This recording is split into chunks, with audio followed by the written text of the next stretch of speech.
আজকে আমি একটু মালপোয়া বানিয়েছিলাম। কীভাবে বানিয়েছিলাম বলো তো? 1.5 কাপ সুজি দিয়েছিলাম, 2 কাপ ময়দা দিয়েছিলাম। তারপর আমি কিন্তু চিনি দিইনি, অতটা অল্পই চিনি দিয়েছিলাম, আর সাদা বাতাসা দিয়েছিলাম, আর একদম ঠান্ডা দুধ দিয়েছিলাম। সেটা দিয়ে মিশ্রণ একটা ঘনত্ব তৈরি করেছিলাম। অনেকক্ষণ ধরেই সেটাকে আমি নেড়ে নেড়ে নেড়ে নেড়ে মিশ্রণটাকে তৈরি করেছিলাম। তারপর সেই মিশ্রণটা হয়ে যাওয়ার পর ওই মিশ্রণের মধ্যে আমি মৌরি একটু হালকা থেতো করে দিয়েছিলাম, আর তারপর একটু গোলমরিচের গুঁড়ো দিয়েছিলাম, একটু গোটা গোলমরিচও থেতো করে দিয়েছিলাম। তারপরে সেটাকে অনেকক্ষণ ধরে নেড়ে নেড়ে নেড়ে নেড়ে ব্যাটারটা তৈরি করেছিলাম। বেশ অনেকটা টাইম নেড়েছিলাম, কারণ ওটাকে যদি ভালো করে না মেশাই তাহলে তো পুরো জমাট বেঁধে যাবে, ঠিকঠাক হবে না বলে অনেকক্ষণ ধরে নেড়ে নেড়ে আমি এই ব্যাটারটা তৈরি করেছিলাম। তারপরে সেটাকে আমি অনেকক্ষণ রেখে দিয়েছিলাম, যেটাকে যেন ব্যাটারটা ঠিক মতো সেট হয়ে যায়, সেই জন্য ব্যাটারটাকে অনেকক্ষণ রেখে দিয়েছিলাম, প্রায় আধ ঘন্টা, 30 মিনিট মতো রেখেছিলাম ব্যাটারটাকে। আর সুজিটা যেহেতু সুজি দিয়েছি, সুজিটা আর ময়দাটা একসাথে যাতে মিশে যেতে পারে, যাতে সুজি একটু দানা থাকে, সেই জন্য ওটাকে ভালোভাবে মেশার জন্য আমি ওটাকে 30 মিনিট রেখে দিয়েছিলাম চাপা দিয়ে। তারপর আমি ওটাকে ভেজেছিলাম, এবং আমি ঠান্ডা দুধে গুলেছিলাম। কেন বলো তো? যে ঠান্ডা দুধে গুললে আমি জানি যে বেশি ভালো হয়, কারণ মালপোয়া ঠান্ডা দুধেই ভালো হয়, কারণ গরম দুধ পড়লে মালপোয়া একটু ছেড়ে ছেড়ে যায়।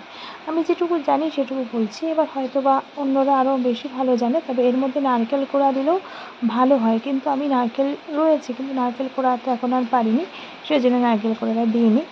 যাই হোক, আর নারকেল কোড়া দিলে একটু বেশি স্পাইসি হয়ে যায়, ওই জন্য আর দিলাম না। এই দিয়ে আমি করলাম। তারপরে এটাকে 30 মিনিট মতো রেখে দেওয়ার পর তারপর আমি এটাকে তেল দিয়ে, সাদা তেলে, আমরা যেহেতু সাদা তেল রাইস ব্র্যান্ড খাই, সেই জন্য রাইস ব্র্যান্ড দিয়ে এটাকে আমি ভাজছিলাম। যখন আমি দিচ্ছিলাম ফার্স্ট টাইমে ভয় ভয় লাগে যে ফার্স্ট টাইম হবে কিনা, ভালো উঠবে কিনা, কিন্তু যাই হোক না, ভালোই হলো, ফার্স্ট টাইম থেকেই ভালোই হয়েছে, খারাপ হয়নি।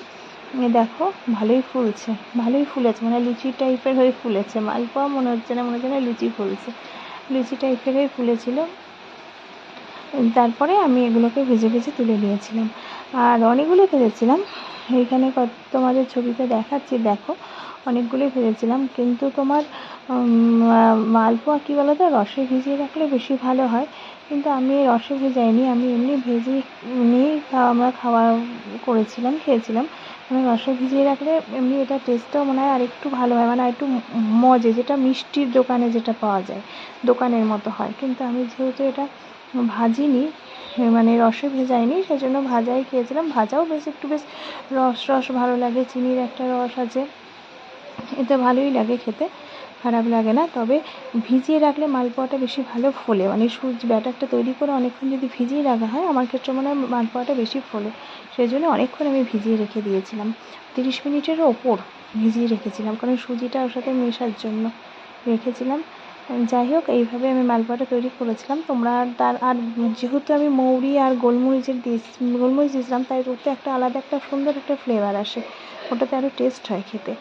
আর দোকানেও মনে হয় এইভাবেই দেয়, দোকানে তো অবশ্যই দেয়, তাই এইভাবেই তৈরি করেছিলাম।